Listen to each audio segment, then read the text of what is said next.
A narrativa se inicia com a apresentação de Criana Fantasy, um popular RPG de ação e romance ambientado na Royal Criana Academy. O jogo oferece aos jogadores a liberdade de se concentrarem em intensas batalhas contra feras mágicas enquanto frequentam a academia.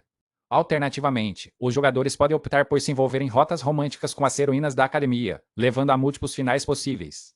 No entanto, independentemente da rota escolhida pelo jogador, um personagem específico sempre surge como um obstáculo. Esse antagonista é Alba Erechia, o filho de um duque, que se deleita em menosprezar os outros. Ele é descrito como um personagem forte, porém arrogante, um mulherengo autoindulgente com um temperamento explosivo. Alba está destinado a ser o vilão supremo do jogo, o principal inimigo do protagonista. A cena muda, contrastando com o mundo do jogo, para uma paisagem montanhosa e serena. No meio das montanhas, o mesmo Alba Erechia, agora o filho delinquente de um duque vivendo em reclusão, sai de sua cabana com uma enxada, saudando uma nova manhã. O ambiente é pacífico, preenchido pelo som de pássaros cantando. A paz da natureza o cerca enquanto ele começa seu dia arando os campos, imerso em seus pensamentos. Pequenos animais da floresta também fazem parte da paisagem tranquila. Enquanto trabalha, ele reflete que já se passaram 3 anos, um pensamento que revela seu grande segredo. Ele é, na verdade, alguém que reencarnou no corpo de Alba. Em um flashback de 3 anos atrás, na mansão do Duque Erechia, o protagonista acorda confuso no corpo de Alba, não reconhecendo nenhum ambiente nem seu próprio reflexo no espelho. A grandiosa mansão da família Erechia é o cenário de sua súbita reencarnação. Lentamente, fragmentos de memória retornam, e ele se lembra de um jogo específico que costumava jogar. Ele recorda que Criana Fantasy é um jogo de fantasia juvenil ambientado na Criana Royal Academy, onde um vilão é garantido para se interpor no caminho do jogador. Esse vilão é, inequivocamente, Alba, que antagoniza o protagonista e as heroínas. Em certas rotas do jogo, ele age como um rival, tentando roubar a afeição da heroína. Em outras ocasiões, seu caminho é ainda mais sombrio.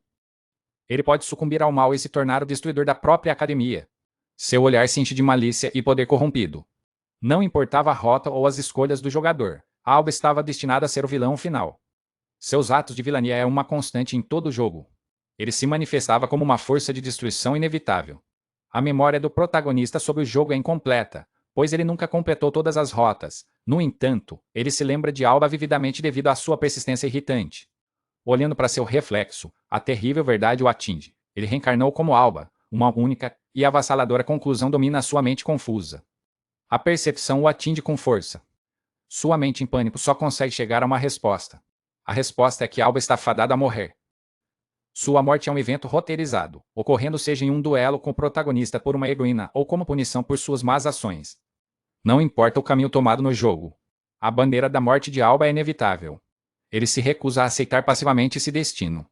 A ideia de esperar por sua própria morte sem entender o motivo de sua reencarnação é insuportável. Embora não saiba como mudar o destino, ele se decide pela única ação lógica que lhe ocorre: fugir. Sua fuga é descoberta quando as criadas encontram seu quarto vazio. Ele foge no meio da noite, levando todos os objetos de valor que consegue carregar, determinado a escapar de seu destino e sobreviver vendendo os bens para viver uma vida tranquila no campo. De volta ao presente, 3 anos depois, ele vive uma vida simples nas montanhas, embora inconveniente em comparação com sua vida anterior. É uma aposentadoria tranquila e cheia de trabalho. Acima de tudo, ele está feliz por estar vivo. Nesses 3 anos, ele mudou sua aparência tingindo e cortando o cabelo e comprou uma pequena cabana para viver isolado. Sua paz é interrompida quando uma voz feminina o chama, se desculpando por ter acordado tarde. Ele percebe que a deusa do destino não o deixaria escapar tão facilmente e cumprimenta a garota, chamada Célia. Célia Margaret, com um sorriso, devolve o cumprimento. Ela é uma das heroínas do jogo. Ela lhe entrega uma carta. Ele, brincando, sugere que ela coma se for sobre suas dívidas, ciente de que ela é um dos potenciais interesses amorosos do jogo. Célia repreendeu de forma brincalhona, dizendo que não é uma cabra. Sua resposta o faz rir. Ele afaga a cabeça dela carinhosamente. O gesto a deixa feliz, mas ele sabe que, para sua própria segurança, não deveria se envolver com ela. Ele reitera para si mesmo que deve manter distância. A razão é clara. Célia é uma das personagens que pode ativar sua bandeira da morte. Ela é a Santa, uma figura rara e famosa abençoada pela deusa, com poderes de cura e a capacidade de prever desastres. A história de como uma santa acabou envolvida com ele remonta 6 meses antes. Naquela época, ele vivia sozinho, se adaptando à vida nas montanhas. Por ser o mesmo mundo do jogo, ele já tinha familiaridade com os vegetais locais, o que facilitou o início de sua vida como agricultor, algo pelo qual era grato. Ele suspeitava que sua família não o estava procurando, o que era um alívio para suas preocupações. No entanto, ele descobriu que as pessoas da cidade o tratavam como se estivesse morto. Como sua família não desmentiu os rumores, ele concluiu que eles também o odiavam. Terminando seu trabalho na colheita, ele se espreguiça. Subitamente, um som distante chama sua atenção. Pássaros voam no céu. Ele identifica o som como um grito vindo das montanhas. Uma carruagem está sendo atacada. Os guardas da Santa são rapidamente eliminados enquanto a mandam fugir, deixando-a sozinha e cercada.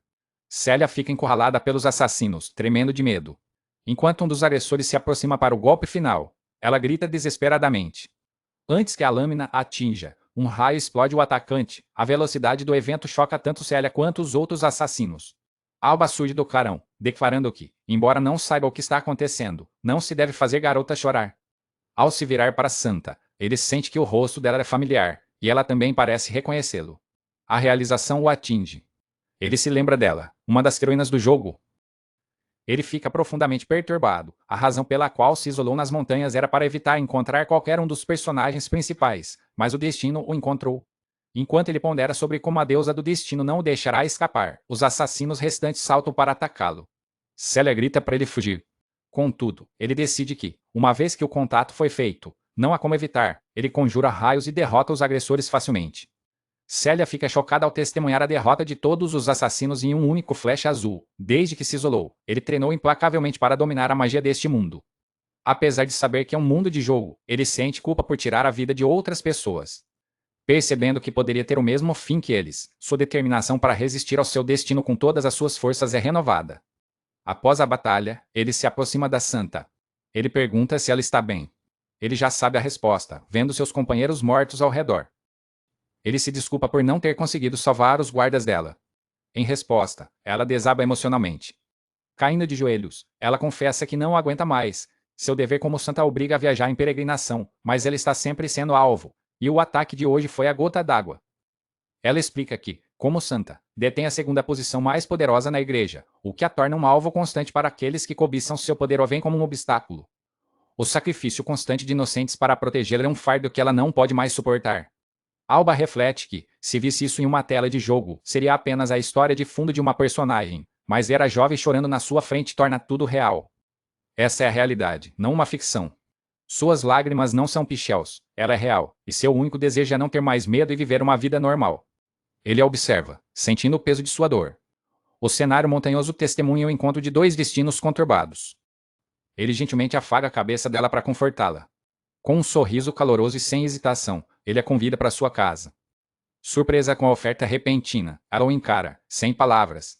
Ele percebe que sua abordagem foi muito direta, mas as palavras saíram antes que pudesse pensar. Ele não está lidando com uma personagem de jogo, mas com um ser humano. Ele diz que, embora não entenda completamente a situação dela, pode ver o quanto ela tem se esforçado e que merece um descanso. Ele sente por suas palavras que as é humana, assim como ele. Ele acredita que descansar o suficiente para sorrir é mais importante do que trabalhar tanto a ponto de chorar. Ele sabe que ela também deseja fugir de seu destino. Ele a aconselha que, se seu destino a faz chorar, ela deveria simplesmente fugir. Ele estende a mão, oferecendo uma saída. Ele a vê como alguém que, assim como ele, deseja se rebelar contra seu destino. Ele oferece a ela um refúgio, convidando-a para fugir com ele. Seu olhar é sincero e determinado. Ele sabe que não deveria se aproximar de alguém ligado às suas bandeiras da morte, mas, com lágrimas de alívio, ela aceita a oferta, pedindo para ir com ele. Ele não consegue evitar o pensamento de que prefere vê-la sorrir a chorar. 6 meses depois, o sorriso no rosto dela prova que valeu a pena. Um sorriso combina muito mais com ela do que lágrimas. Após recuperar o ânimo, Célia enviou uma carta ao seu pai, o Papa, e recebeu a resposta. Alba pergunta o que a carta diz. Ela o abraça de repente. Emocionada, ela pergunta se ele ficará com ela. Ele a observa por um momento.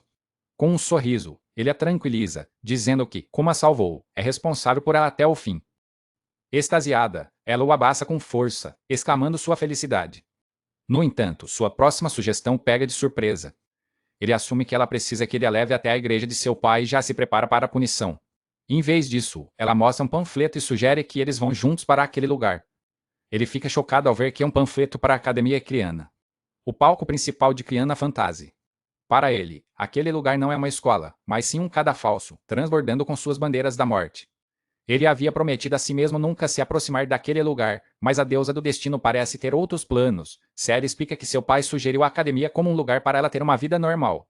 Ela o convida para ir com ela, dizendo que assim terá a melhor vida escolar de todas.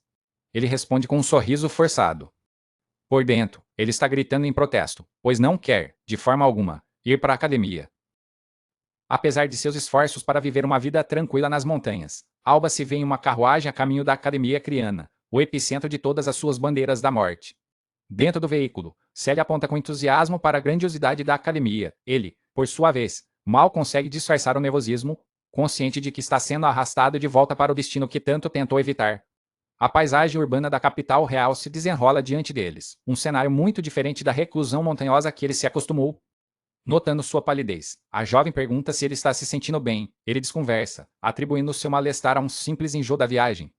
Preocupada, a santa oferece seu colo como um travesseiro para que ele possa descansar, um gesto de carinho que ele sabe que deveria evitar. Com um sorriso tenso, ele agradece e recusa a oferta, tentando manter uma distância segura dela. Em seus pensamentos, ele reflete que não pode culpá-la por sua situação, pois Célia Margaret desconhece completamente o perigo que o aguarda. A visão da academia o lembra de que suas bandeiras da morte estão intrinsecamente ligadas às heroínas do jogo. E Célia, a garota ao seu lado, é uma dessas heroínas, uma peça-chave em seu potencial fim trágico. A narrativa retorna a um momento anterior, na cabana, onde ele se questiona por que concordou em acompanhá-la a um lugar tão perigoso. A resposta estava em uma correspondência que ela havia recebido. Célia lhe entrega uma carta de seu pai, o Papa, que estava endereçada especificamente a ele. O remetente não era ninguém menos que o fundador da Igreja da Deusa, uma figura cujo poder e autoridade rivalizavam com os do próprio rei de Criana. Ao segurar a carta, ele sente um calafrio, ciente de que esteve abrigando a filha de um dos homens mais poderosos do mundo. Ele temia que a carta contivesse uma ameaça furiosa, uma punição divina por suas ações. No entanto, ao começar a ler, sua expressão muda de medo para surpresa. A jovem observa, curiosa com sua reação inesperada. O conteúdo da carta não é de condenação, mas sim de desculpas e profunda gratidão. A cena se divide entre a leitura da carta e a lembrança de Célia em seu refúgio nas montanhas. O Papa explicava que o destino de sua filha fora selado desde o nascimento, quando recebeu a graça da deusa e poderes milagrosos que a obrigaram a se dedicar aos ensinamentos divinos. Desde tenra idade, ela viajou em peregrinações por todo o reino. Sua missão é a visitar os fiéis da deusa. A jornada era frequentemente árdua e perigosa, atravessando montanhas e terrenos difíceis. Independentemente dos perigos, ela persistiu em seu dever sagrado. Ela levava salvação a multidões de devotos que clamavam por sua ajuda. Seu pai reflete que ela nunca reclamou, cumprindo seu dever com uma devoção inabalável. Com um sorriso, a jovem Célia sempre afirmava que era seu dever como santa, algo que enchia seu pai de gratidão. No entanto, o Papa agora percebe sua própria tolice. Ele nunca notou que o sorriso dela era uma máscara para esconder seus verdadeiros e sofridos sentimentos. Por trás da fachada de força, havia lágrimas não derramadas. Ele compreende que sua filha era como uma ovelha perdida, chorando por dentro e ansiando por salvação. Seu único desejo era ter uma vida normal, longe do peso de seu destino.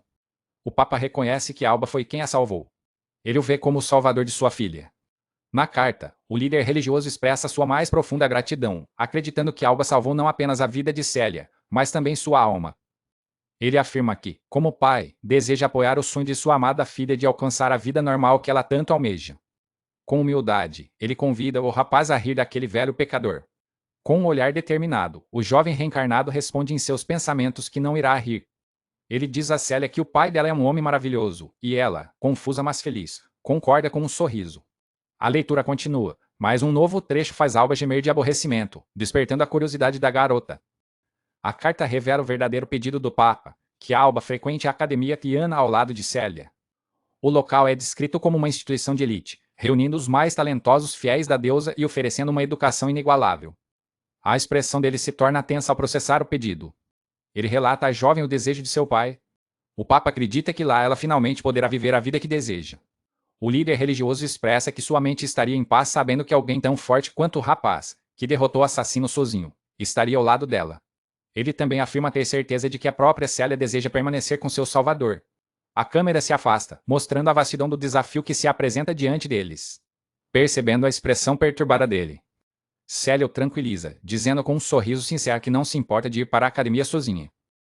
Ele, no entanto, vê através da fachada. Ele compreende que aquele sorriso é o mesmo que enganou seu pai por anos, escondendo perfeitamente suas verdadeiras intenções e desejos.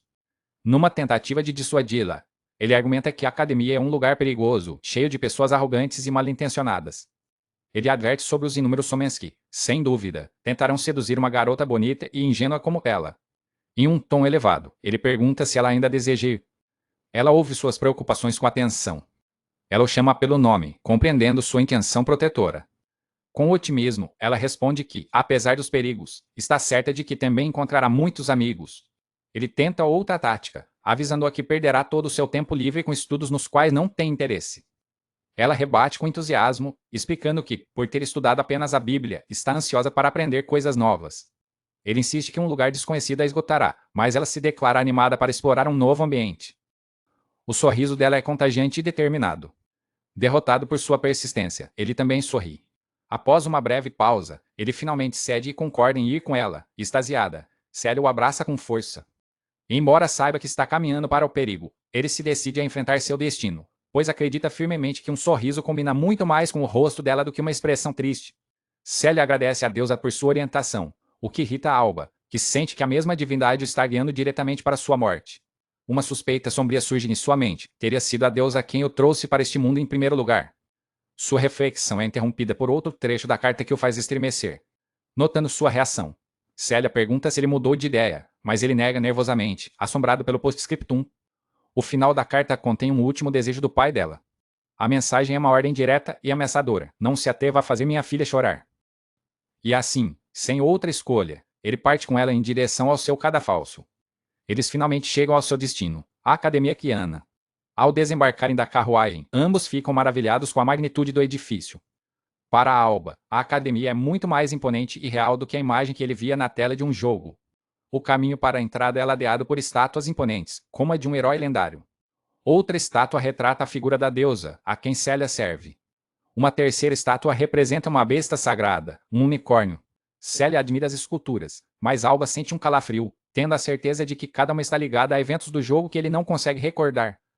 Ele a lembra de usar seu pseudônimo, Al, dentro dos muros da academia. Ela prontamente se desculpa e se corrige. O poder divino parece abençoar o local, mas para ele, apenas prenuncia o perigo. Para evitar ser reconhecido e acionar suas bandeiras da morte, ele adotou a identidade de Al, o aprendiz de cavaleiro sagrado, um disfarce fornecido pelo próprio Papa. A jovem comenta, ainda incrédula, sobre o fato de ele ter fugido de casa e ser considerado morto por sua própria família. Ela o tranquiliza, dizendo que se surgirem problemas, o poder de seu pai os esmagará. A declaração faz perceber, mais uma vez, o quão temível é a influência do Papa. Apesar de tudo, ele se concentra em seu plano de evitar qualquer pessoa ligada ao seu destino. Frustrado por sua memória falha do jogo, de repente, gritos da multidão chamam sua atenção. Um grupo de estudantes o cerca, chocados e animados ao reconhecerem Célia, a famosa santa. O casal é pego de surpresa pela tensão repentina. Em um instante, uma multidão se forma ao redor de Célia, empurrando Alba para o lado. Ele percebe que a fama dela é um problema que ele não previu. Cercada por todos os lados, com estranhos gritando santidade. A jovem começa a entrar em pânico. Fechando os olhos em meio ao caos, tudo o que ela deseja é a vida normal que veio buscar. Um clarão de relâmpago azul corta o ar, atordoando a multidão. Movendo-se a uma velocidade sobre-humana, Alba retira do meio do tumulto. Segurando-a protetoramente em seus braços, ele declara em voz alta que ela não está ali como uma santa, mas como uma simples estudante da Academia Criana. Ele adverte a multidão para se afastar, assumindo seu papel de aprendiz de cavaleiro sagrado. A determinação em seu olhar faz o coração de Célia se aquecer de felicidade. Eles se afastam, deixando para trás um grupo de estudantes confusos. A multidão fica atônita, questionando o que acabara de acontecer e como ele a levou embora em um piscar de olhos. Enquanto Célia agradece a Al, os estudantes especulam que, por sua aparência e poder, ele deve ser filho de uma importante família nobre. Observando a cena de longe, uma figura solitária os encara. Seu olhar está fixo nele, não em Célia. É uma jovem de cabelos ruivos e armadura leve, cuja expressão é de choque e reconhecimento. Em um sussurro incrédulo, ela pronuncia seu nome verdadeiro, Alba. Diante da imponente academia criana, Célia chama com entusiasmo por Alba, ansiosa para que peguem seus uniformes. Apesar de se julgar preparado, o rapaz congela ao adentrar o local, pois a realidade de estar no palco de seu destino fatídico o abala profundamente. Sua postura rígida e expressão tensa revelam um turbilhão de emoções que o consomem. Ele se recorda vividamente da imagem do vilão que está destinado a ser, uma figura malevolente e condenada.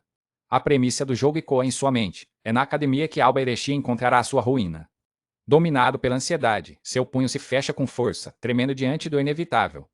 Percebendo sua hesitação, a jovem santa aproxima-se e, com um gesto delicado, toma sua mão.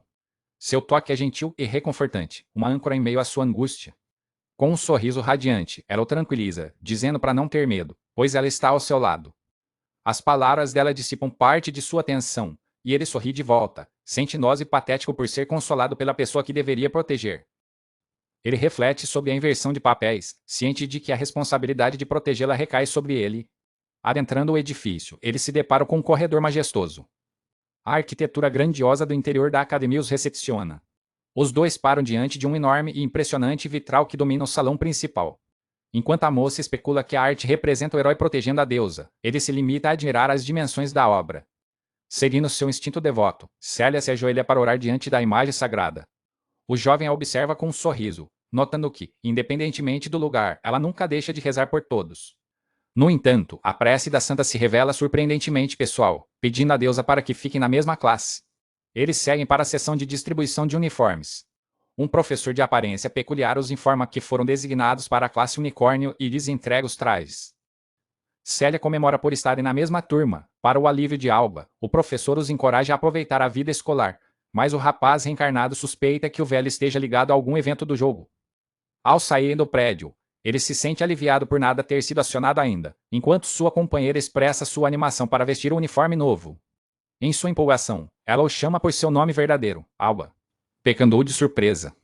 Ele a lembra apressadamente de usar seu pseudônimo, Al, e ela se desculpa. Nesse instante, uma figura imponente surge diante deles.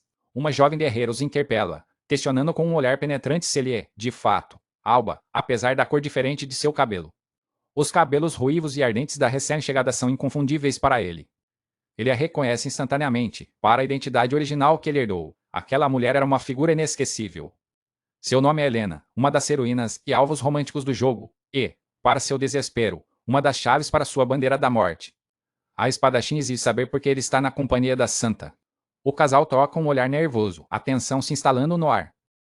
Tentando proteger o disfarce, Célia intervém, sugerindo que Helena o confundiu e o apresenta como Al, seu aprendiz de cavaleiro sagrado e assistente.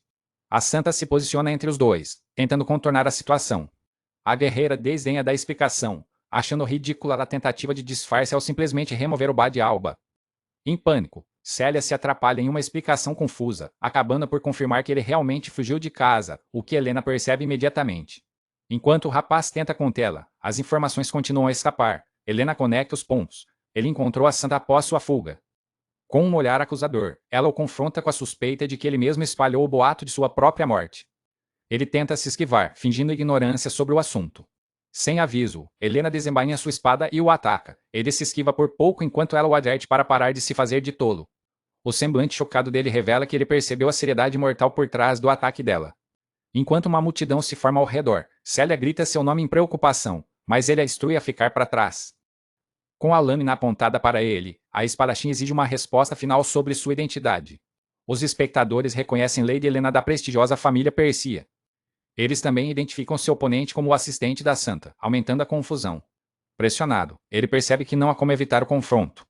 A determinação para lutar contra seu destino se fortalece. Ele se lembra de que fugir de casa foi o primeiro passo em sua rebelião contra o destino. Com uma resolução inabalável, ele reafirma que lutará com todas as suas forças.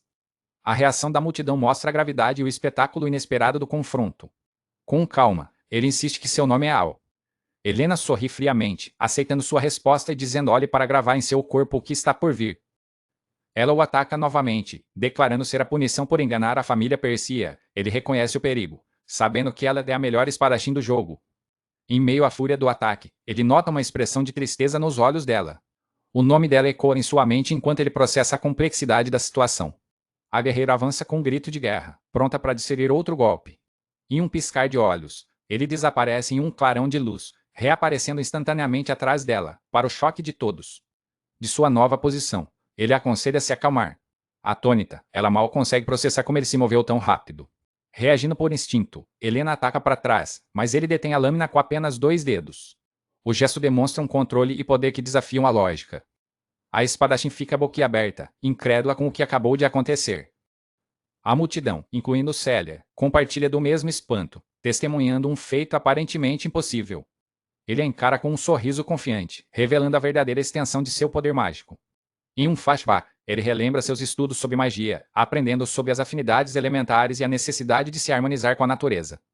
Ele se recorda de como, mesmo no jogo, estudava as fraquezas dos inimigos, aplicando essa lógica à sua nova realidade. Sua prática começou com um esforço para sentir o mundo ao seu redor. Concentrando sua mente, ele se esforçou para se harmonizar com a energia da natureza. Aos poucos, ele começou a sentir uma sensação sutil, algo além dos 5 sentidos convencionais. Essa sensação se manifestou como seu atributo natural, o relâmpago. Durante o primeiro ano de seu exílio, ele se dedicou a manter e aprimorar essa conexão. No segundo ano, seu treinamento se intensificou, afiando sua habilidade. Sua concentração se tornou absoluta, focada unicamente em dominar seu poder. Após 3 anos de prática implacável, ele finalmente dominou a magia, capaz de manejá-la livremente. Seu domínio lhe permitiu transformar todo o seu corpo em energia. Ele agora podia se mover como um raio, atravessando vastas distâncias em um instante. Ele se deleita com essa habilidade incrível, um poder perfeitamente adequado ao vilão mais forte do jogo. De volta ao presente, ele pede a Helena que o escute, mas ela se recusa a ouvir mais tolices. Ele se desculpa, reconhecendo que ela provavelmente odeia o Alba do passado, mas reafirma que agora ele é apenas Al. As palavras dele a atingem, e ela reage com uma explosão de emoção, mas antes que possa responder, ele desaparece novamente. Os espectadores ficam chocados ao perceberem que a santa também sumiu. A multidão grita, incrédula, que ele desapareceu mais uma vez. O consenso entre os estudantes é que o assistente da santa é completamente insano. Deixada para trás em meio à multidão confusa, Helena percebe que eles escaparam. Um colega se aproxima para perguntar se a nobre espadachim está bem. Uma lágrima solitária escorre por seu rosto, traindo a fachada de força. Ela disfarça sua emoção, alegando que foi apenas um cisco no olho. Longe dali, em uma rua da cidade, ele aterrissa com Celia em seus braços, acreditando que estão a uma distância segura. Ele se desculpa pela fuga abrupta, enquanto ela, visivelmente contrariada, faz um beicinho. Ele pergunta se ela está zangada, ao que ela responde com um monossilábico não realmente. A jovem então o questiona sobre a identidade da bela mulher, Helena. Com um ciúme mal disfarçado, ela enumera as qualidades de Helena mais madura, com um busto maior e muito bonita, insistindo que não está nem um pouco enciumada. Ele a observa, percebendo a verdade por trás de suas palavras. Incapaz de se conter, ele explode em uma gargalhada, deixando-a confusa. Com um sorriso caloroso, ele a chama de uma péssima mentirosa, o que a deixa sem graça. Ele sugere que prossigam para a casa que o pai dela preparou, mas ela nega com a cabeça. De forma astuta, ela impõe uma condição: só verá se ele a carregar nos braços por todo o caminho. Ele aceita o desafio com bom humor. Enquanto caminha com a santa em seus braços, o rapaz reencarnado conclui que sua vida na academia criana será, desde o início, repleta de problemas. Ao chegarem à casa preparada pelo pai de Célia na capital real, ambos ficam maravilhados com a grandiosidade da residência, muito maior que a cabana nas montanhas. Enquanto Alba observa os arredores, a jovem aponta com entusiasmo para um detalhe especial. Ela descobre uma horta, animada com a possibilidade de cultivar seus próprios vegetais, assim como faziam em seu refúgio. O rapaz fica profundamente impressionado com a extravagância, considerando a localização privilegiada no coração da capital. Ele reflete que uma casa de 2 andares com jardim próprio em uma área tão nobre deve ter um custo exorbitante. A visão panorâmica da vizinhança confirma o quão valiosa a propriedade é, um presente digno do pai da santa. Ao adentrarem a residência, encontram um interior bem mobiliado e espaçoso. A planta da casa revela que ambos terão quartos separados no segundo andar, garantindo sua privacidade. Sentado em seu novo quarto, o jovem reencarnado admite para si mesmo que a casa é, de fato, muito boa. Durante uma conversa, ele questiona sobre o dinheiro para as despesas, mas Célia responde que não recebeu nada. Ela explica que seu pai a instruiu a ganhar seu próprio sustento se deseja viver uma vida comum. O rapaz sorri, aprovando a atitude do Papa em incentivar a independência da filha em vez de simplesmente mimá-la. No entanto, a jovem acrescenta que seu pai prometeu ajudá-la financeiramente se as coisas ficassem difíceis, o que leva seu companheiro a concluir que ele ainda é muito indulgente. Preocupado com a falta de fundos, ele decide procurar trabalho imediatamente, mas Célia o interrompe. A situação financeira deles é precária, simbolizada por uma carteira vazia. Com um sorriso confiante, ela declara que será ela a provedora da casa, deixando-o surpreso. A santa revela que seu pai já lhe arranjou um trabalho na igreja, para o espanto de seu guardião. A narrativa explica uma das bênçãos divinas de Célia, a audição do oráculo, que permite prever desastres através da voz da deusa. Além disso, é revelado que, como parte de seu trabalho, ela recebe uma porção das doações feitas pelos fiéis. Outro de seus dons é o poder de cura, uma magia de alto nível capaz de curar qualquer ferida ou doença, atraindo multidões de crentes. Ele supõe que ela aceitou o trabalho com a pura intenção de ajudar as pessoas. Contudo, ele começa a questionar a verdadeira razão por trás das árduas peregrinações que ela enfrentou desde a infância. Ele suspeita que alguém ganancioso na igreja orquestrou tudo, aproveitando-se da presença dela para atrair doações massivas. Percebendo sua expressão sombria, a jovem pergunta o que o aflige, enquanto ele conclui amargamente que a santa é, para a igreja, uma verdadeira mina de ouro. Ele rapidamente disfarça seus pensamentos, assegurando-lhe que não é nada. Insistindo que também irá trabalhar para não sobrecarregá-la, a santa questiona sua decisão. Ele explica que deixar uma garota arcar com todas as despesas é um golpe para seu orgulho como homem, mas ela argumenta que, por morarem juntos, não há problema. Com um tom professoral, ele aconselha guardar tal devoção para seu futuro marido. Atingida pelo comentário, Célia reage com raiva, desferindo golpes cômicos na cabeça dele. Sua raiva rapidamente se transforma em tristeza, e lágrimas brotam em seus olhos. O rapaz fica chocado e sem palavras ao vê-la chorar. Magoada, ela se vira e sai da sala, declarando que não se importa mais com ele e que ele pode fazer o que quiser. Ela anuncia que irá jantar sozinha, deixando-o para trás. A porta se fecha com um baque, selando a discussão. Mais tarde, deitado em sua cama, ele reflete sobre o ocorrido, convencido de que não disse nada de errado. A noite cai sobre a capital real. Ele se lembra de que, no momento, é apenas o companheiro dela e que seu destino está entrelaçado com outra pessoa. Sua mente se volta para Euris, o verdadeiro protagonista de Criana Fantasy, um herói belo e mestre tanto da espada quanto da magia. No jogo, todas as heroínas, incluindo Célia, estão destinadas a se apaixonar por Euris. Ele conclui que, quando isso acontecer, não haverá mais razão para ele permanecer ao lado dela. Um flashback o transporta de volta à sua cabana nas montanhas, há 3 meses. Ele se recorda do dia em que a acolheu, garantindo que ela poderia ficar o tempo que quisesse. Naquela época, ele a lembrou que, ali, ela não era santa, mas apenas uma garota normal. A lembrança do sorriso radiante dela ao ouvir essas palavras ainda está viva em sua memória. Eles passaram os dias trabalhando juntos nos campos, colhendo vegetais frescos. Ele a introduziu ao banho goemon que havia construído, uma novidade para ela. Ele também a ensinou a cozinhar, apesar das dificuldades iniciais dela. À noite, caminhavam sob o céu estrelado, sentindo-se cativados pela imensidão do universo. Pela primeira vez em sua nova vida, ele se sentiu verdadeiramente relaxado, e a presença dela era a causa disso. De volta ao presente, ele admite para si mesmo que mentiria se dissesse que não sentiria falta dela quando se separassem. Ainda assim, ele se resigna a aceitar o destino dela, sabendo que isso também o ajudará a evitar sua própria bandeira da morte. A noite avança em sua nova casa. Batidas suaves em sua porta quebram o silêncio. Célia entra timidamente para se desculpar pela discussão anterior. No entanto, ao se aproximar, ela percebe que ele já adormeceu. Ele dorme profundamente, alheio à sua presença. Em um sussurro, ela expressa sua gratidão, reconhecendo que é graças a ele que ela está ali hoje. Com um gesto carinhoso, ela o cobre com um lençol e o agradece silenciosamente antes de sair. A manhã chega, anunciada pelo canto dos pássaros. A luz do sol invade o quarto, despertando o jovem adormecido. Ele se senta na cama, ainda sonolento. Bocejando, ele se pergunta em que momento da noite acabou pegando no sono. Sobre a mesa, ele encontra um hambúrguer e um bilhete de Célia, pedindo desculpas e informando que já partiu para seus deveres na igreja. Um sorriso grato surge em seu rosto ao ler a mensagem carinhosa. Sem hesitar, ele começa a devorar o hambúrguer deixado por ela. Ele se delicia com o sabor familiar, refletindo com humor que a existência de hambúrgueres neste mundo só pode ser porque, afinal, um mundo de jogo. Com Célia já trabalhando para ganhar dinheiro. Ele se sente motivado e determinado a fazer o mesmo, partindo para a cidade. Seu destino é a imponente Guilda dos Aventureiros, um local central para conseguir trabalho no reino.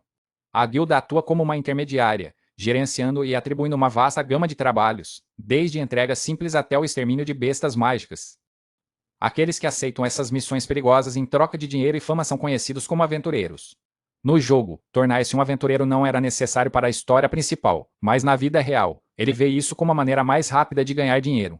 Analisando o quadro de missões, seu olhar é atraído por uma de extermínio de besta mágica gigante, com uma recompensa de 5 milhões de cúrias, mas ele hesita, pois nunca enfrentou uma antes. Ainda assim, confiante na força que acumulou nos últimos 3 anos, ele aperta o punho com determinação. 2 aventureiros veteranos o abordam, informando que aquele é o quadro de missões de 5 estrelas e que um novato como ele não pode aceitá-las. Sem graça, ele percebe seu erro, lembrando-se de que os novatos só podem aceitar missões de 1 estrela. Ele se dirige à recepção de 1 estrela, onde é recebido por uma atendente. Na recepção, a atendente lhe oferece uma missão adequada para seu nível, uma simples coleta de ervas. Conformado com o início humilde, ele aceita a missão de coleta de ervas, sabendo que precisa começar de baixo para aumentar seu rank. Ele se concentra em seu objetivo de subir de nível gradualmente. Como uma viagem de carruagem para a floresta ocidental seria cara, ele decide economizar dinheiro e ir correndo. Ele se posiciona e, em um instante, dispara em uma velocidade estonteante. Movendo-se como um relâmpago, ele se torna um borrão de luz para os espectadores, mais rápido que qualquer veículo. Enquanto isso, dois estudantes da academia, um rapaz e uma moça, caminham pela capital reclamando do alto custo de vida. Apesar das dificuldades, eles concordam que é um privilégio poder estudar na academia criana, mesmo sendo plebeus. Subitamente, o borrão de luz de alba passa por eles em uma velocidade incrível. A garota se assusta, pensando ter sido apenas uma rajada de vento repentina. O rapaz, no entanto, percebe que foi algo mais e murmura incrível, impressionado com o que viu. Curiosa, a garota pergunta a ele qual é o problema. O rapaz é revelado como Euris, o protagonista do jogo, acompanhado por uma jovem de cabelos coloridos. Ele desconversa, dizendo que não é nada e a chama pelo nome, Alice, enquanto continuam seu caminho. A uma certa distância, o rapaz reencarnado para abruptamente em seu caminho. Euris e Alice continuam sua conversa sobre compras, alheios ao observador. O jovem de cabelos brancos para completamente, pois não foi o único a notar a presença do outro, ele também reconheceu Euris. Sua expressão é de puro choque ao se deparar com o protagonista do jogo. O estilão encara a figura que representa a maior ameaça ao seu futuro. Do outro lado, o herói do jogo, Euris, continua seu dia, sem saber que seu nêmesis destinado o observa de perto. Nas montanhas próximas à Academia Criana, o cenário está montado para a próxima tarefa de Alba. Com sucesso, ele reúne as ervas medicinais necessárias para sua missão. A missão de coleta de ervas é concluída, marcando seu primeiro trabalho como aventureiro. No topo de um penhasco, ele se prepara para descer, indiferente à altura vertiginosa. Com agilidade impressionante, ele salta de um parapeito a outro, descendo a montanha com facilidade. Seus pés aterrissam com força, demonstrando seu domínio sobre o terreno acidentado. Após 3 anos vivendo nas profundezas das montanhas, atravessar a floresta de Neab tornou-se uma tarefa trivial para ele. Ao retornar à guilda dos aventureiros, ele se prepara para entregar os frutos de seu trabalho. A recepcionista fica chocada, pois ele completou uma missão de 6 horas em apenas 3. Com calma, o jovem encapuzado entrega o saco de ervas, finalizando a tarefa.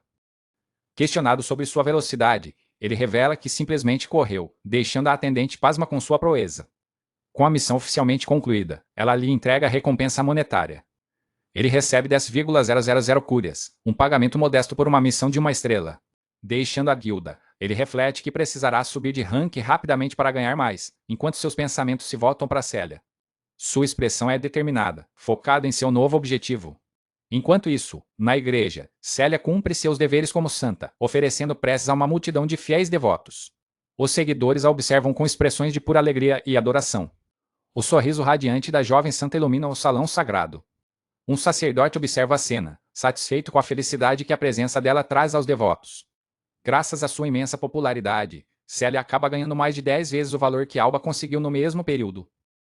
Mais tarde, na capital, o rapaz reencarnado se delicia com uma tigela de ramen fumegante. Ele saboreia a refeição, maravilhado com o fato de que até mesmo lojas de ramen existem neste mundo. Enquanto come, ele se lembra que a capital também é o lar do Ducado Erechia, o lar de sua família original.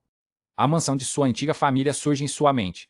Tendo fugido logo após reencarnar, seus parentes são praticamente estranhos para ele. Ele pondera que, como nunca negaram os rumores de sua morte, certamente não tem grande apreço por ele. Terminando sua refeição, ele se prepara para voltar às ruas. Diferente de seu refúgio nas montanhas, a capital está cheia de pessoas que podem reconhecê-lo.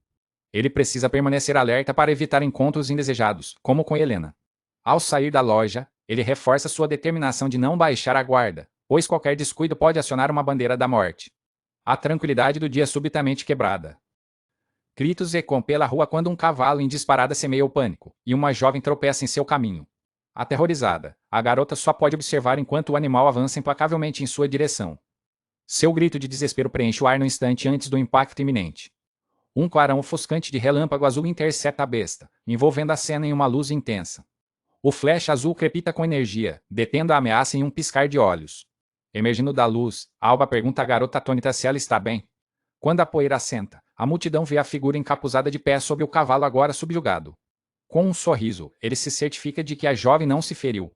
Aliviada, ela confirma que está ilesa.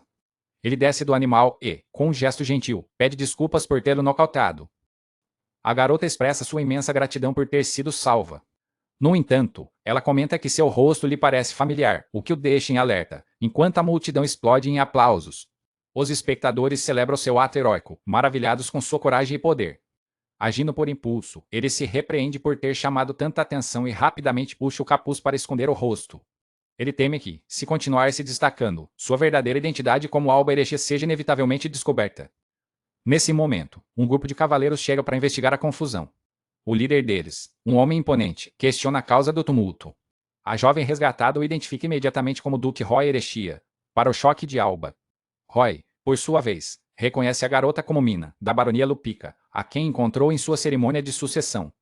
Enquanto Mina explica que o homem encapuzado a salvou, Alba processa a terrível verdade: o novo Duque Erechia é seu irmão mais velho.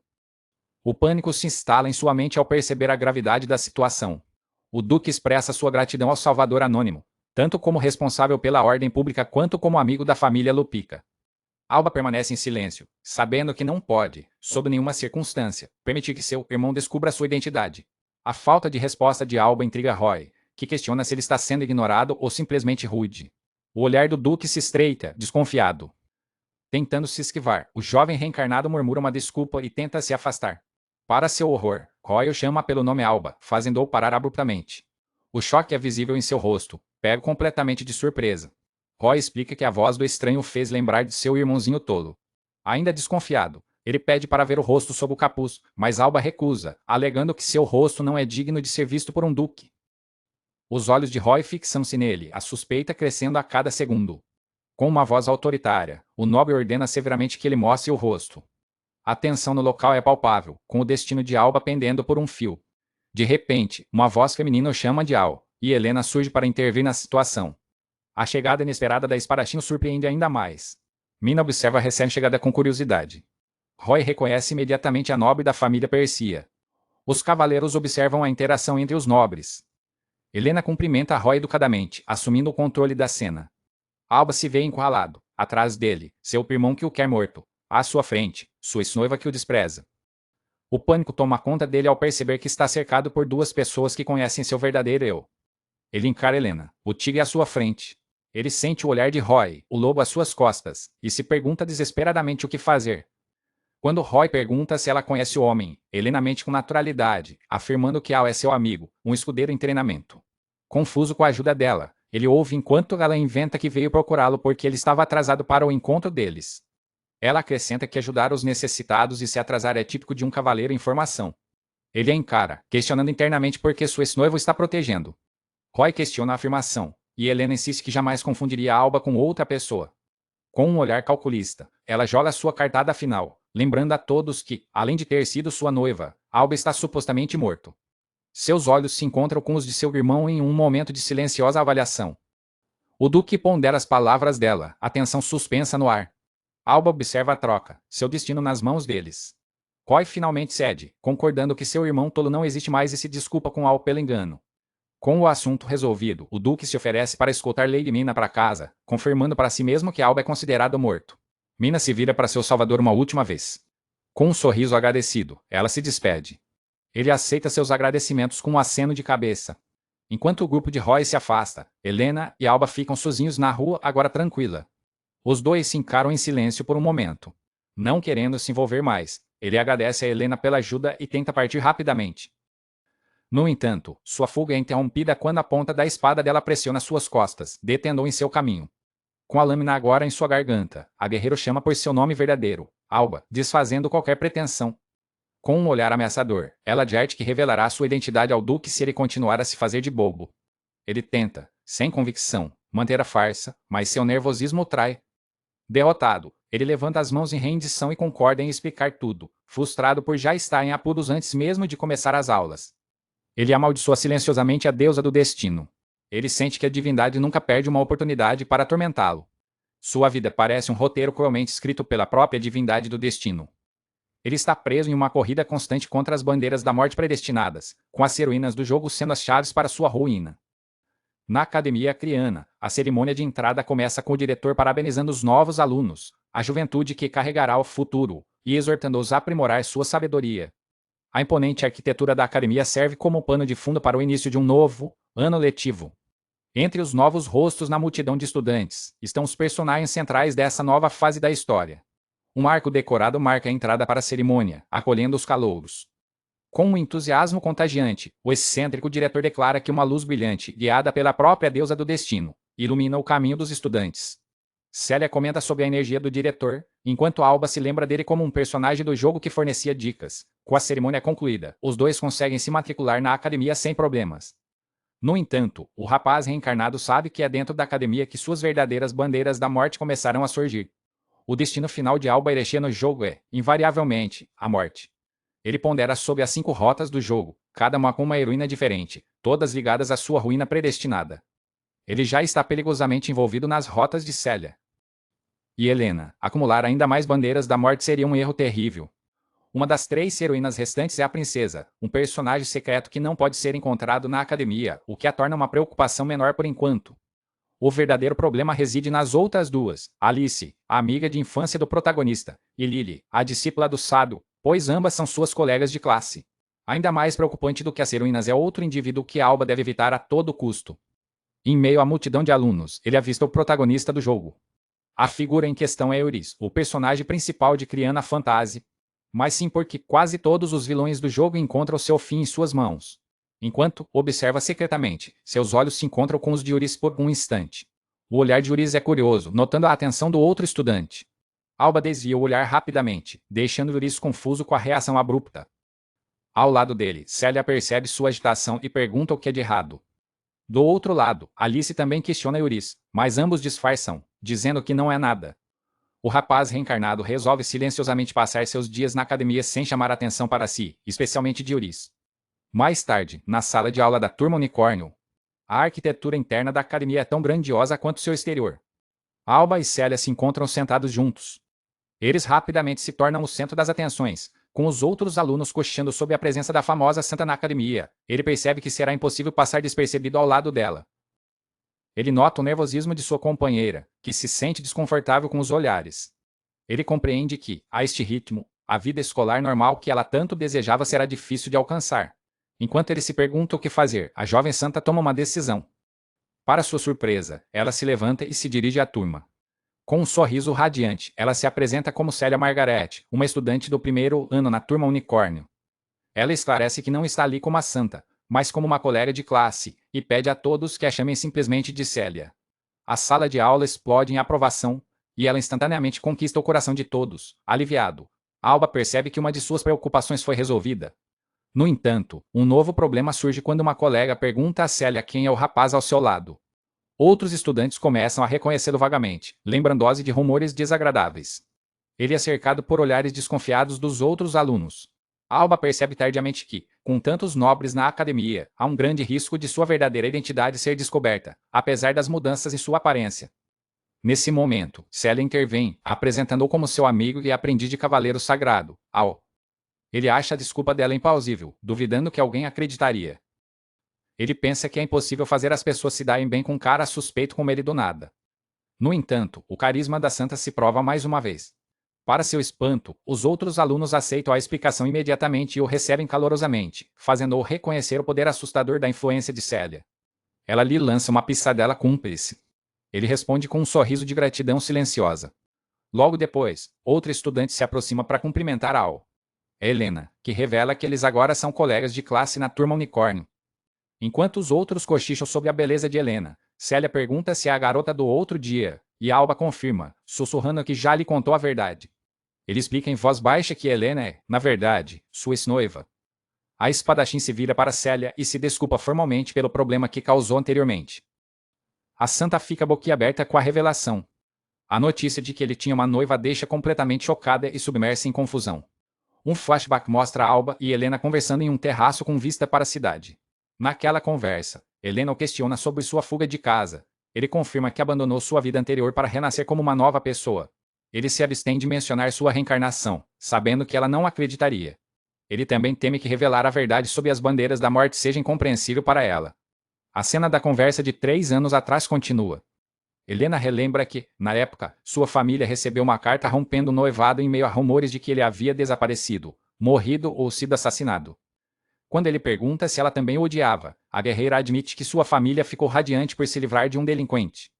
Ela o descreve como um mulherengo desprezível que ela considerou matar várias vezes, o que o aterroriza. No entanto, ela faz uma pausa e confessa algo inesperado. Ela admite que, quando pensou que ele estava morto, começou a chorar, deixando-o surpreso. A confissão a faz lembrar de um momento de sua infância. Uma jovem Helena chorava após seu pai criticar sua personalidade e estilo de espada por serem muito masculinos. Um jovem Alba questiona sobre o motivo de seu choro. Ele lhe disse que não importava se ela agia como homem ou mulher, pois você é Helena, e isso por si só é suficiente, palavras que a fizeram feliz. Lembrando-se disso, ela admite que não o odiava naquela época. A revelação o choca, pois essa faceta do Alba original nunca foi mencionada no jogo, fazendo-o questionar se ele era realmente uma pessoa tão má. Helena observa que ele parece ter renascido de verdade, agora sendo o guarda-costas da Santa e arriscando-se para deter um cavalo em disparada. Ela murmura que ele se tornou como era antes, deixando-o confuso. Ela então pergunta o que ele planeja fazer na academia, onde muitos nobres o odeiam. Ele responde que apenas espera que sua identidade não seja exposta. Surpreendendo-o, a nobre espadachim oferece sua ajuda para manter seu segredo. Aliviado e grato, ele agradece com um sorriso sincero. Agradecida, Helena cora levemente com a sua reação. Ela então revela sua condição. Em troca, ele também deve ajudá-la. Sua tarefa é lidar com a interminável fila de pretendentes que assediam desde que o noivado foi rompido, uma proposta que o choca por ir contra seu plano de ser discreto. De volta ao presente, na sala de aula, Alba lembra Helena de sua promessa, e ela responde que ele não deve esquecer a sua. Observando a troca, a mente de Célia se enche de perguntas sobre a promessa e o noivado. A santa se aproxima de Helena para intervir na conversa. Com firmeza, Célia lembra a espadachim que elas são colegas de classe e insiste em ser chamada pelo primeiro nome. Helena concorda com um sorriso e pede a mesma cortesia em troca. Para a surpresa de Célia, Helena cumprimenta com um afago na cabeça. Célia retribui o gesto, e as duas se dão bem instantaneamente. Ambas se encantam com a beleza e a fofura uma da outra. A jovem santa então se vira para Alba, questionando por que ele manteve em segredo sua conexão com Helena. Ele tenta se explicar, mas ela se recusa a aceitar a desculpa e faz beicinho, o que diverte a nobre guerreira. A cena é interrompida por outro estudante, que zomba de Alba por estar com uma flor em cada mão, chamando-o de mero aprendiz de cavaleiro sagrado. O recém-chegado encara o grupo com um sorriso arrogante. Ele se gaba, dizendo que o fato de Alba não saber quem ele é apenas prova o quão caipira ele é. Helena o identifica para Alba como o Albi, o filho mais velho do conde Algote. Com um olhar significativo, ela informa a Alba que o Albi é uma das pessoas com as quais ela quer que ele ajude. Um painel reforça o acordo entre os dois. Ele deve afastar os pretendentes indesejados. O Albi se aproxima de Helena com elogios, ao que ela responde com irritação, dizendo que ele nunca muda. O conde exalta a nobre guerreira, afirmando que ela vale muito mais do que imagina. Ele insiste que, embora sua casa seja apenas a de um conde, eles são nobres de alto escalão e seriam um excelente partido para a casa Persia. Helena o corta, dizendo-lhe para não fazer propostas de casamento na academia. A espadachim mantém sua postura firme diante da insistência do pretendente. O Albi ignora o aviso, declarando que não pode deixar a oportunidade escapar agora que são colegas de classe. Com um ar presunçoso, ele a descreve como uma flor desabrochando da família Persia, uma linhagem agraciada com sangue real. Ele conclui sua proposta pedindo que ela o acompanhe nessa vida. Ele argumenta que a união seria benéfica para ambas as famílias. Antes que Helena possa responder, Alba intervém, perguntando que tipo de bobagem ele está falando. Em sua mente, Alba admite que está agindo não apenas para cumprir sua promessa a Helena, mas também por seu próprio desgosto por pessoas como o Albi. Ele declara abertamente que o Albi não é adequado para ela. Com um olhar firme, Alba afirma que o Albi não compreende em nada o valor da pessoa chamada Helena. A declaração ousada deixa o nobre arrogante completamente atordoado. Os outros estudantes observam a cena em choque. As palavras de Alba com seu encontro de infância, quando ele a defendeu de forma semelhante. Célia assiste com admiração, feliz por Al ter se manifestado. As palavras dele tocam Helena profundamente, que o encara com uma onda de emoção. Enfurecido, o Albi grita que a afronta à honra da casa Algote é imperdoável. Em um gesto dramático, ele lança um lenço ao ar, gritando para Alba aceitá-lo. Confuso com o objeto, o rapaz reencarnado pega no ar, perguntando o que é aquilo. A multidão de repente grita um duelo, deixando Alba completamente chocado, pois ele acidentalmente aceitou um desafio sem sequer conhecer as regras. Com um lenço na mão e o olhar confuso, Alba se vê no centro das atenções, tendo acidentalmente aceitado um duelo diante de toda a academia. As regras da academia criana são claras. Embora combates até a morte sejam proibidos, duelos para proteger a honra e a dignidade são permitidos. O método de desafio é a apresentação de um lenço designado pela escola. Se o oponente o aceita, o duelo é oficializado. Tais confrontos só podem ocorrer na arena de duelos oficial da academia. Além disso, a presença de uma testemunha designada é obrigatória para validar o combate. Apresentando-se como a testemunha, um gato preto chamado Kaitsita anuncia o início do duelo entre Ao e Walby, para o delírio da multidão. Enquanto Celia expressa surpresa por ele ter aceitado, Helena o adverte que fugir de um duelo é uma desonra pior que a morte. O jovem, por sua vez, entra em pânico ao perceber que aceitou o desafio sem sequer conhecer as regras. Seu pânico é evidente, chocado com a situação em que se meteu por acidente.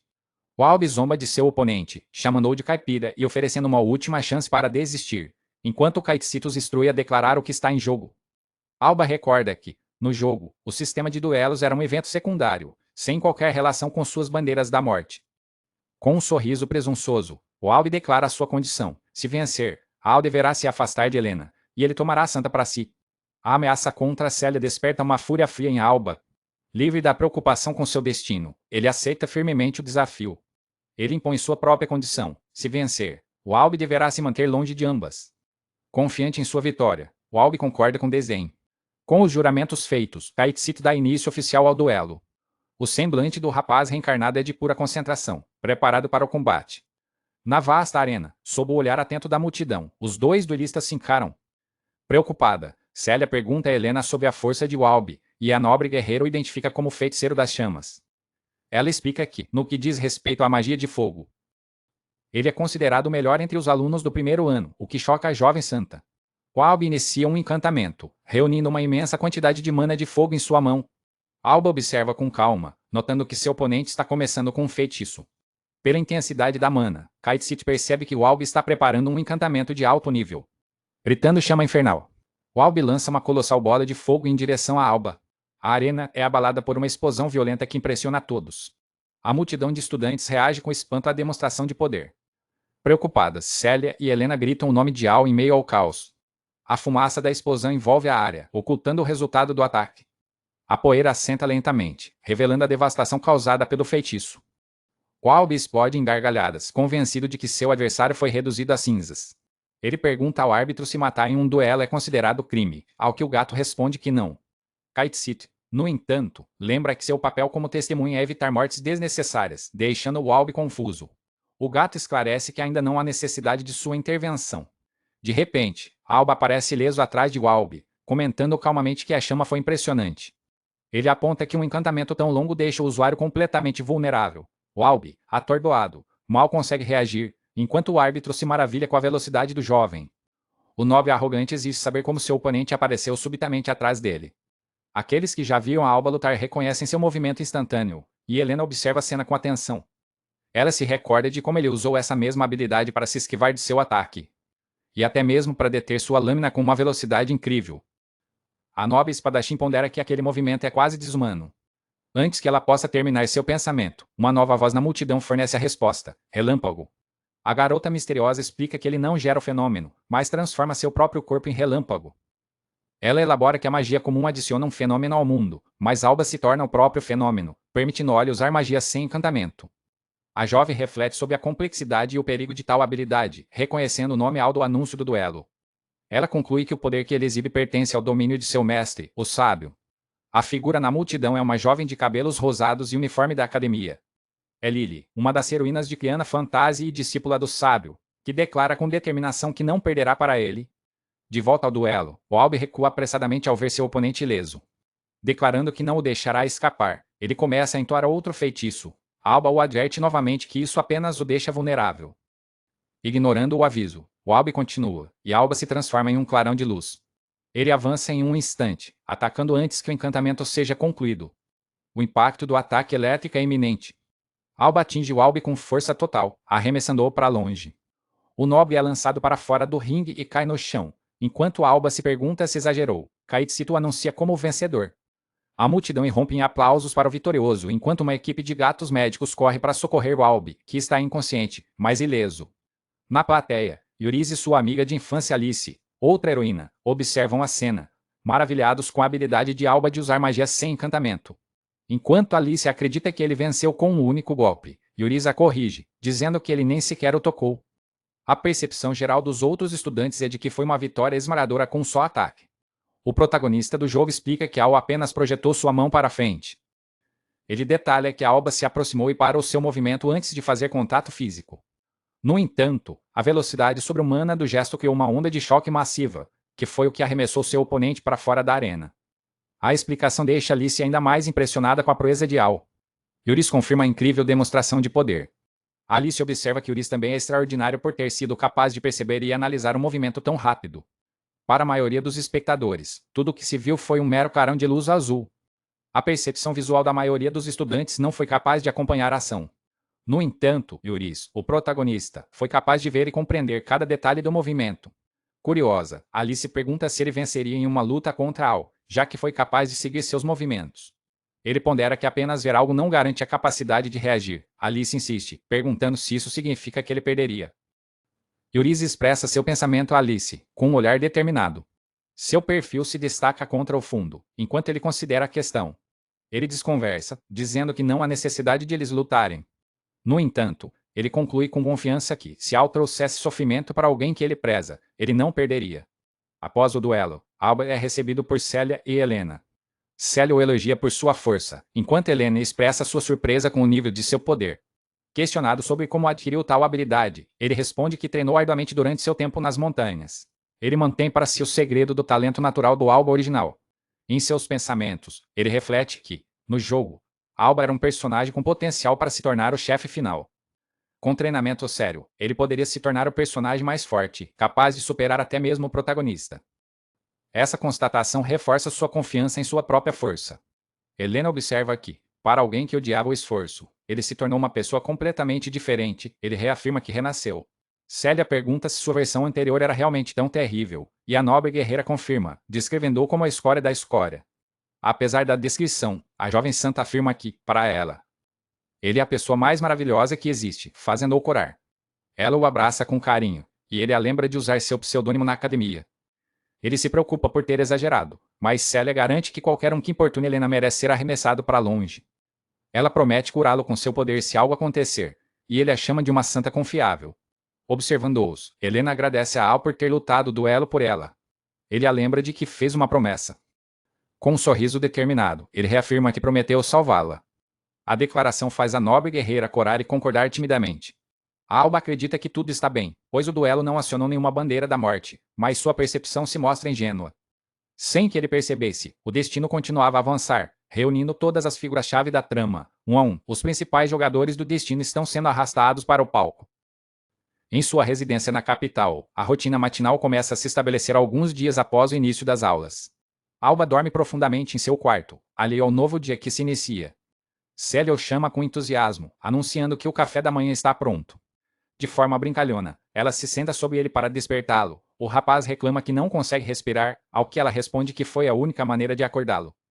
À mesa, ele elogia a notável melhora na culinária de sua companheira, que atribui progresso à prática intensiva nas montanhas.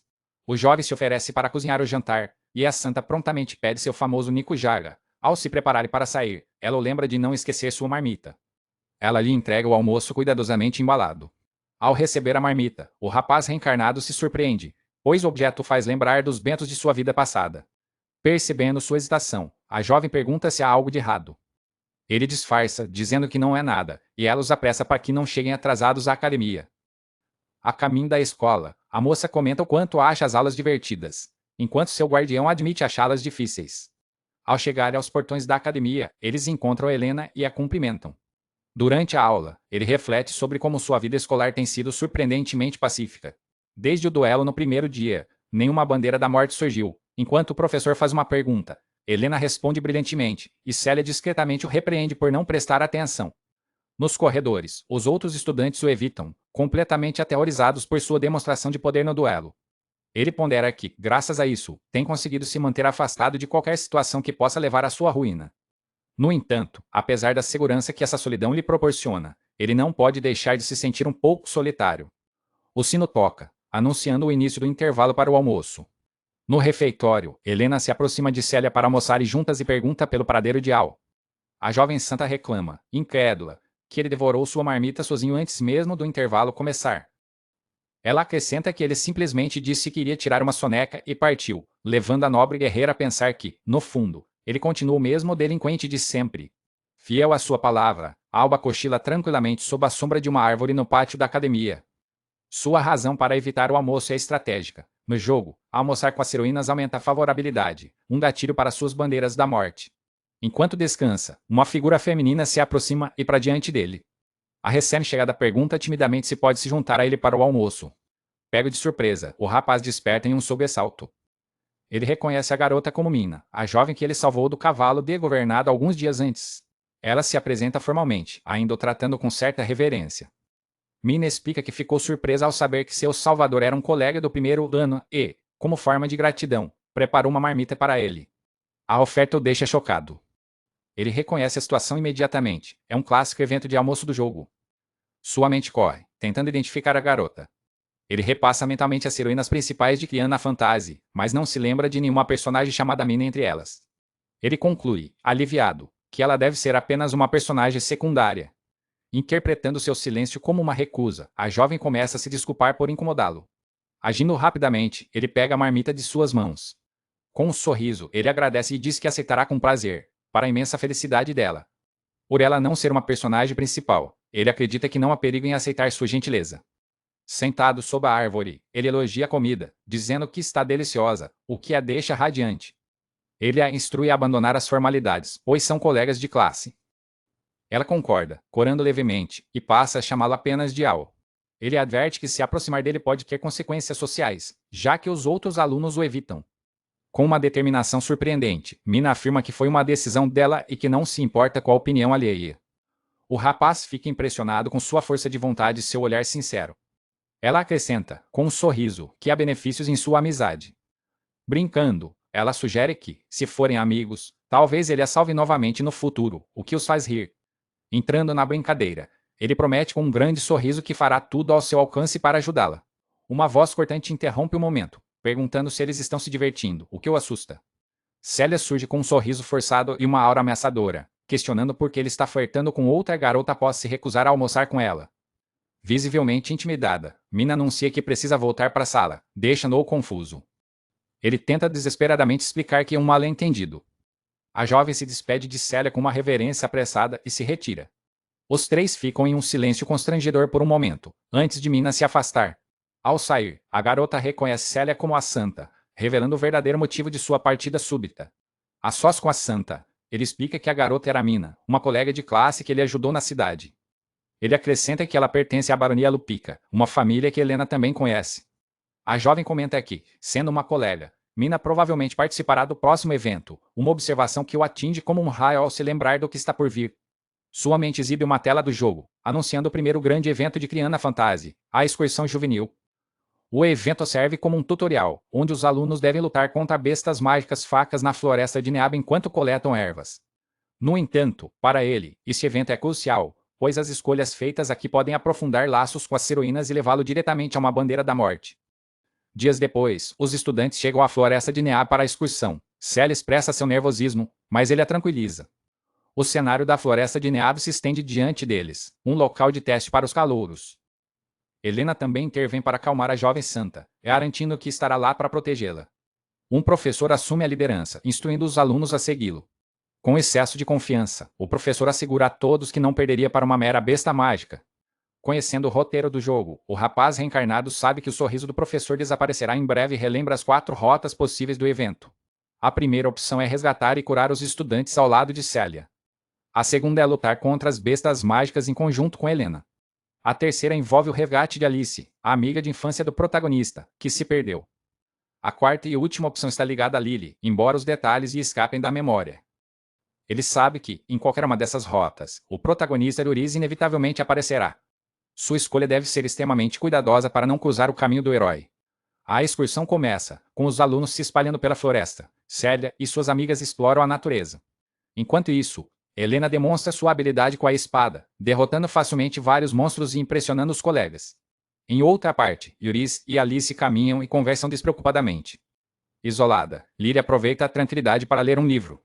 O professor guia seu grupo, pedindo cautela ao entrarem no habitat das bestas. Subitamente, o professor para, sentindo um tremor sutil e uma presença estranha no ar. Antes que possa reagir, uma horda de bestas mágicas surge em uma debandada avassaladora, deixando-o em pânico. O caos se instala, enquanto os alunos fogem aterrorizados. Helena tenta manter a ordem, Lyris sente uma presença anômala, Alice se separa de Yuriz e o herói desembainha sua espada. Observando a cena, Alba confirma para si mesmo que o evento principal começou, a grande debandada das bestas demoníacas. Em meio ao caos da debandada, o professor instrui corajosamente os alunos a recuarem para um local seguro, declarando que atuará como isca para atrair as bestas mágicas.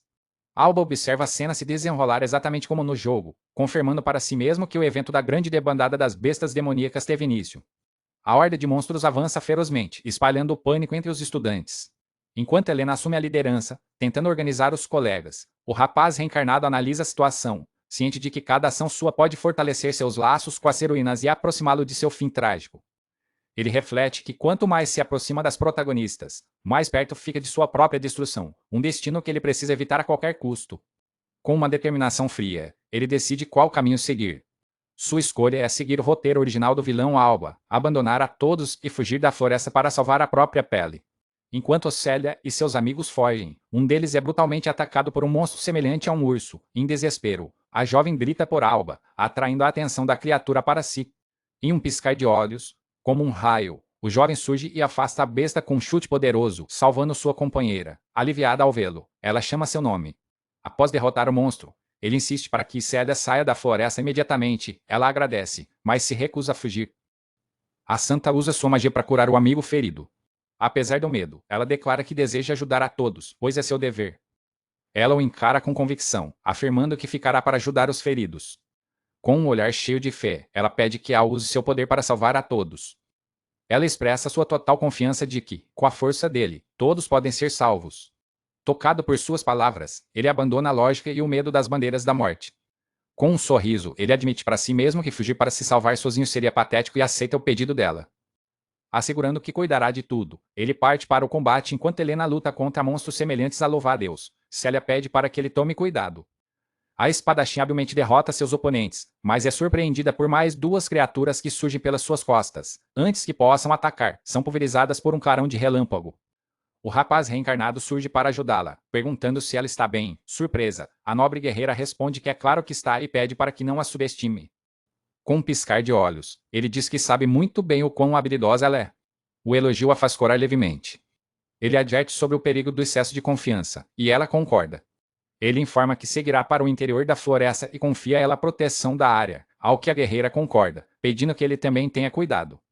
Avançando, o jovem aniquila as bestas em seu caminho, lembrando-os de que o evento no jogo termina com a derrota do chefe na parte mais profunda da floresta. Ele se preocupa, pois este evento deveria ser para iniciantes, com monstros de baixo nível. No entanto, as criaturas que encontra são muito mais fortes, do tipo que aparece no meio do jogo. Ele suspeita que o cenário está se desviando do original devido às suas ações, que alteraram o curso da história. Ao chegar na parte mais profunda da floresta, ele se depara com o chefe final. Para seu espanto, o chefe também mudou. Agora é uma quimera, uma besta demoníaca de 3 cabeças. Ele se recorda de ter lutado contra esse monstro no jogo e sabe que é muito mais forte que um chefe de tutorial, quando subitamente houve um grito de socorro. Ele vê que um estudante foi capturado pela cauda de serpente da criatura. Para seu choque ainda maior, ele reconhece a garota presa. É Alice, a amiga de infância do protagonista. Ela explica que se perdeu e acabou sendo capturada, confirmando sua identidade como uma das heroínas principais. Mesmo sabendo que ela é uma bandeira da morte ambulante, ele não pode abandoná-la. Com determinação, ele promete salvá-la imediatamente. Ele avança e desfere um poderoso golpe de relâmpago. A quimera desvia do ataque e contra-ataca com uma baforada de fogo. Ele se surpreende ao perceber que seu ataque não surtiu efeito. A magia de relâmpago parece não funcionar. Esquivando-se das chamas, ele ouve Alice gritar que a forma da quimera continua mudando. Ela explica que a criatura alterna entre duas fases, uma em que é forte contra a magia e fraca a ataques físicos, e outra com as fraquezas invertidas. A jovem esclarece que, como ele usou magia de relâmpago, a quimera está atualmente na fase imune à magia. Com essa informação, ele finalmente entende por que teve tanta dificuldade com esse chefe no jogo. Ele se recorda que, no game, a quimera só podia ser derrotada com a cooperação de aliados que combinassem ataques físicos e mágicos. Decidido, ele usa sua velocidade para se aproximar. Após dissipar a energia mágica, ele se prepara para desferir um ataque puramente físico. Ele acerta um soco direto na cabeça de leão da criatura. A quimera zomba dele, dizendo que um soco comum é inútil e que um humano jamais poderá vencê-la. A besta contra-ataca, forçando o rapaz a recuar. Ele percebe que lutar de mãos vazias é quase impossível, mas não trouxe armas. Alice, ainda presa, grita palavras de encorajamento, o que o irrita. Irritado, ele responde que ela não está em posição de falar, já que está capturada. Enfurecida, a serpente aperta seu corpo em torno de Alice, que grita de dor. Antes que a criatura possa esmagá-la, a cauda é subitamente fatiada em pedaços, libertando a garota. Alba fica chocado com a intervenção. O responsável é Euris, o protagonista do jogo, que surge para salvar sua amiga. Alice expressa sua fé de que ele viria para salvá-la. Com um sorriso, o herói responde que é claro que viria. A quimera volta sua atenção para o recém-chegado. Euris coloca Alice em segurança sob uma árvore, dizendo para ela descansar. Ele avança para a criatura, declarando que também está furioso. Com um olhar feroz, ele afirma que é imperdoável que a besta tenha tentado ferir alguém precioso para ele. Observando a batalha, Alba fica impressionado com os ataques rápidos e precisos de Euris, como era de se esperar do protagonista. No entanto, os golpes de espada parecem não ter efeito. Alice explica que a quimera mudou sua fraqueza novamente, tornando-se vulnerável à magia. Agora imune a ataques físicos, a criatura resiste aos golpes do herói. Compreendendo a situação, Alba percebe que agora é a vez da magia. Ele volta à luta e desfere um poderoso chute carregado de relâmpago, que dessa vez causa dano significativo a uma das cabeças da quimera. Embora ele seja a última pessoa com quem ele gostaria de se envolver, o escilão decide cooperar para terminar a batalha rapidamente. Ele declara que vai ajudar o protagonista, para o entusiasmo de Alice, que observa a formação da dupla. Enquanto a quimera ruge, Euris pergunta a Alba qual é o plano. O escilão responde que há apenas uma coisa a fazer, e o herói concorda, ambos se preparando para atacar juntos. A dupla improvável avança simultaneamente, com Alba canalizando um chute de relâmpago e Euris preparando sua espada para um ataque coordenado contra a besta. O primeiro a atacar é Alba, que desfere um poderoso chute carregado de eletricidade diretamente na cabeça da quimera. No entanto, seu ataque se mostra ineficaz, pois a criatura já alterou sua resistência mágica, frustrando o rapaz. A quimera ruge em desafio, ilesa pelo golpe elétrico, confirmando a mudança em suas fraquezas. Aproveitando a abertura, Euris avança com sua espada. Os dois jovens guerreiros concordam em pressionar o ataque, alternando seus golpes para explorar as fraquezas mutáveis da criatura. À distância, Alice observa a batalha, testemunhando a perfeita sincronia entre o espadachim e o mago de relâmpagos. Ela analisa a estratégia da dupla, percebendo que a quimera não tem como se defender. Se bloquear a magia de Alba, fica vulnerável à espada de Euris, e vice-versa. Com admiração, ela conclui que os dois formam uma dupla invencível, uma combinação perfeita de poder físico e mágico. Com a quimera derrotada, Euris reflete sobre o talento assustador de seu novo aliado, cuja magia avançada transforma o próprio corpo em relâmpago. Em um flash de poder, Alba libera uma onda de choque elétrica, contribuindo para a derrota avassaladora da besta demoníaca. Alba, por sua vez, reconhece a proeza do herói, cujos movimentos e esgrimas são tão rápidos que nem mesmo sua própria velocidade de relâmpago consegue superá-los. Com a quimera finalmente vencida, o campo de batalha se acalma, e os três estudantes se reúnem. Euris agradece profusamente a Alba por ajudar a resgatar Alice, que também expressa sua gratidão. O rapaz reencarnado, no entanto, minimiza seu papel na luta. Pego de surpresa pela pergunta de como sabia seus nomes, Alba inventa uma desculpa apressada. Ele alega que costuma pesquisar outros estudantes fortes de sua idade, uma explicação que Alice, embora ache infantil, acaba por aceitar. Já ciente da resposta, ele pergunta se os dois são amigos de infância e Euris confirma que cresceram juntos na mesma aldeia. O protagonista do jogo expressa seu imenso alívio por ela estar a salvo. Com um sorriso provocador, Alice pergunta se ele estava realmente tão preocupado com ela. Euris responde com sinceridade que sim, pois a considera como uma irmã mais nova. A declaração do herói paira no ar, e Alba observa a reação de Alice. A jovem de óculos vira o rosto, visivelmente desapontada com a resposta. Sua expressão se fecha em uma mistura de tristeza e frustração. Murmurando para si mesma, ela repete com desdém as palavras irmã mais nova. O escilão observa a cena, sentindo a tensão entre os dois amigos de infância. Em um acesso de raiva, Alice soca Euris, exclamando que também poderia ser a irmã mais velha, levando Alba a concluir que o herói tem seus próprios problemas para lidar. Euris sugere que voltem para os outros, mas Alba recusa, explicando que pertence a um grupo diferente e que retornará sozinho. Apesar da recusa, o herói e sua amiga insistem para que ele os acompanhe pelo menos parte do caminho, lembrando-o de que agora são amigos. Os dois tentam convencê-la a não se afastar, mas sua decisão já está tomada. Ele recusa firmemente, alegando que odeia ser arrastado, enquanto pensa consigo mesmo que não pode mais se envolver com aquelas bandeiras da morte ambulantes. Antes de se separarem, Yuri se despede com um sorriso, prometendo nunca esquecer sua gentileza, o que apenas aumenta o conflito interno de Alba. Enquanto se afastam, o rapaz reencarnado reflete sobre seu destino trágico de se tornar inimigos mortais, desejando que o herói não fosse tão amável. Ele acena em despedida, selando o fim de sua breve e perigosa aliança. Sozinho novamente, ele se vira, sentindo que a provação ainda não acabou. Seu olhar se fixa em um ponto da floresta, sua intuição em alerta. Ele se dirige a uma árvore próxima, questionando a identidade do observador oculto. Com convicção, ele afirma saber que alguém esteve assistindo à batalha o tempo todo. Ele deduz que a pessoa está usando magia de invisibilidade para se esconder. Envolto em eletricidade, ele adverte que se esconder é inútil, pois seu estado de relâmpago lhe permite sentir qualquer presença próxima, como se suas antenas estivessem eriçadas. Com impaciência, ele exige que o estranho se revele. Seu olhar se estreita, questionando se a presença misteriosa é amiga ou inimiga. Uma voz surpresa ecoa de trás da árvore, impressionada com sua habilidade de detecção. A magia de camuflagem se desfaz, revelando uma jovem chocada por sua técnica ter sido descoberta tão facilmente. Para o espanto de Alba, a figura que surge é Lily, uma das heroínas principais do jogo, que se apresenta formalmente. Ele pergunta como ela sabe seu nome, e ela responde que não há um único calouro que não o conheça. Ela o lembra de sua exibição chamativa na arena de duelos. Frustrado, Alba amaldiçoa silenciosamente o Albi, culpando-o pelo duelo que o tornou famoso contra sua vontade. Deixando sua frustração de lado, ele a questiona sobre o motivo de ela estar escondida. Lyra explica que, ao chegar, a luta já havia começado, então ela decidiu apenas observar.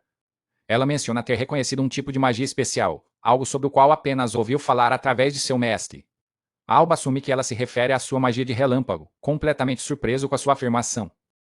No entanto, a jovem maga o corrige, dizendo olhe para olhar para a quimera derrotada. Diante de seus olhos, o corpo da besta começa a se dissolver em uma fumaça escura, desaparecendo completamente e deixando o rapaz em choque.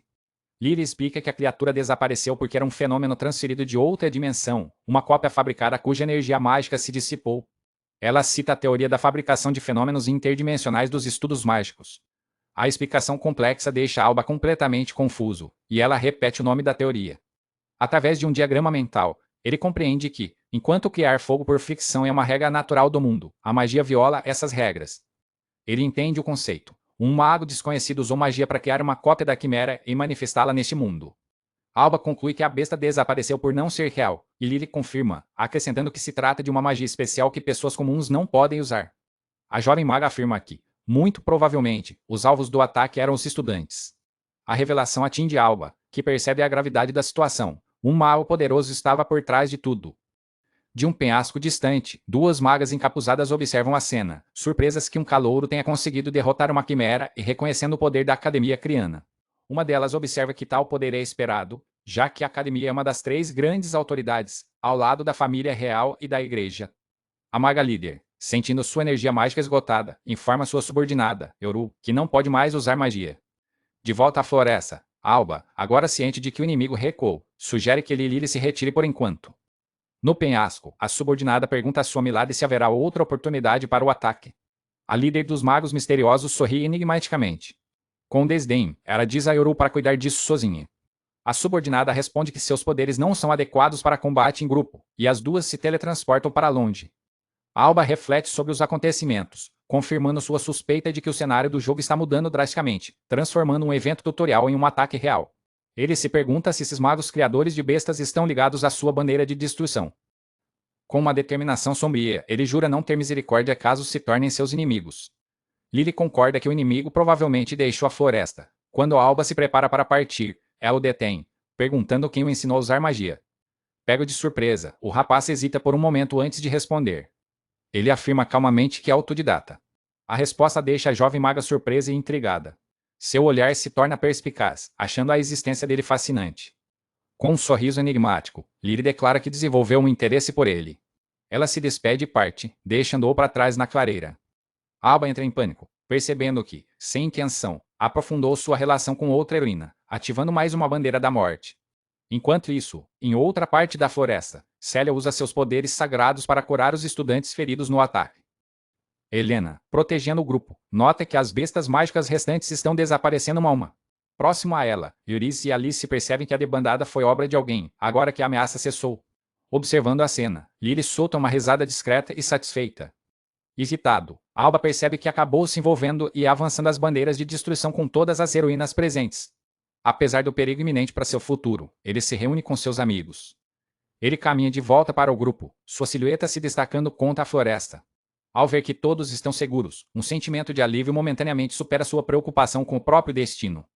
De volta à academia criana, a normalidade parece ter retornado. Na sala do diretor, o gato Kaitsit, chamado Tamakuro, relata que não houve vítimas no ataque. O diretor agradece pelo relatório e pondera sobre o verdadeiro alvo do inimigo, os calouros ou algo completamente diferente. Sua preocupação principal reside na identidade desconhecida dos agressores, um grupo sombrio e poderoso. O semblante do diretor se torna sério ao refletir sobre essa nova ameaça. A líder dos magos misteriosos sorri, confiante em seus planos futuros. Com determinação, o diretor declara que, quem quer que sejam os inimigos, não devem subestimar o poder da academia e de seus alunos.